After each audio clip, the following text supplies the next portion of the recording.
The environment in Thailand does not negotiate. My lungs were working harder just by standing still. Not to mention about doing intense training at the gym or doing Muay Thai.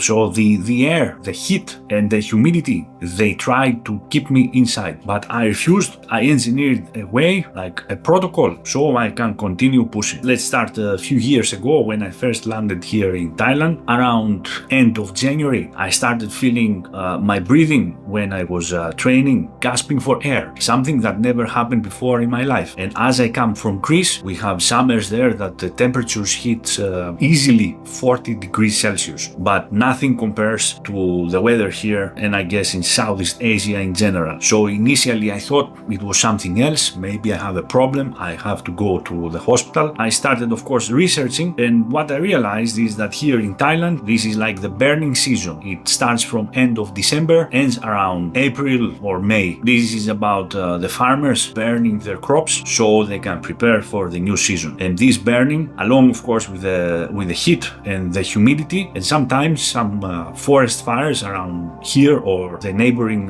countries, increases the small toxic particles in the air, as they call the PM 2.5. So essentially the air becomes more toxic because these small particles, they cannot be filtered, they go to the bloodstream, causing systemic inflammation. And this explains of course me gasping for air, having no energy, because with this inflammation not enough oxygen is also delivered to the muscle tissue. And the heat, I mean, everyone knows about the heat here. Even a few days ago I was shooting outside with my camera. My camera was overheating in 10 minutes and it had to shut down its screen. And this is, mind you, an Action 5 Pro, which is specifically designed to be resistant to this kind of weather. But for me, of course, it's also my age, because I'm not 20 years anymore. I'm 45 years old. I do intense training. I am just doing like 30 seconds of rest. I am supersetting. Sometimes I'm lifting heavier, and this is also not easy for my body. The government here, what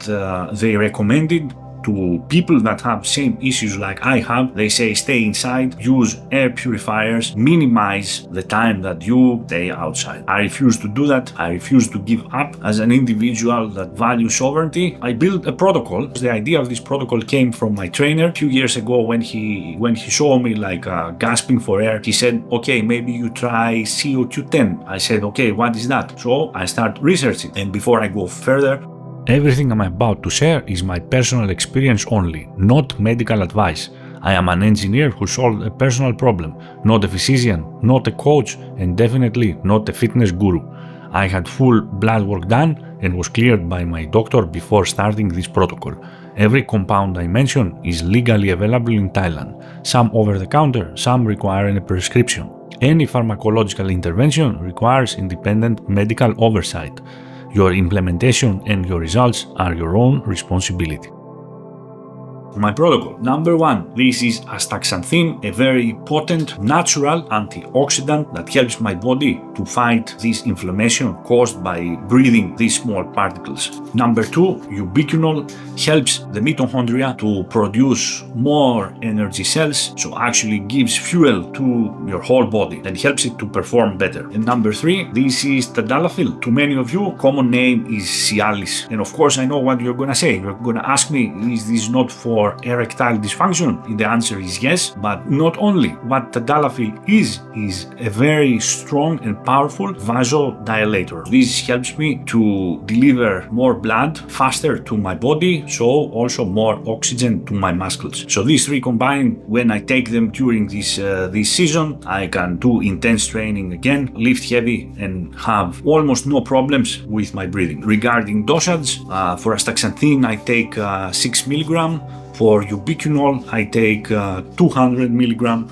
I take them with omega-3 fish oil, because both of them, in order to be fully absorbed, you need to take them either with a high-fat meal or, of course, with omega-3 fish oil. And regarding tadalafil, I am actually doing micro dosage, so from 2 milligrams to maximum 5 milligrams every 2 days before sleep. And I use tadalafil because it stays in your body around 48 hours easily. Also, I have a link on the description on an article that I have on my website. I explain a little more scientifically there the protocol, so you can take a look there if you want to know more. So that was my story. I have run this protocol for now 2 full seasons with excellent results for me, and I was able to beat the toxic air, the humidity and heat of Thailand, and continue being sober and push forward to my fitness goals.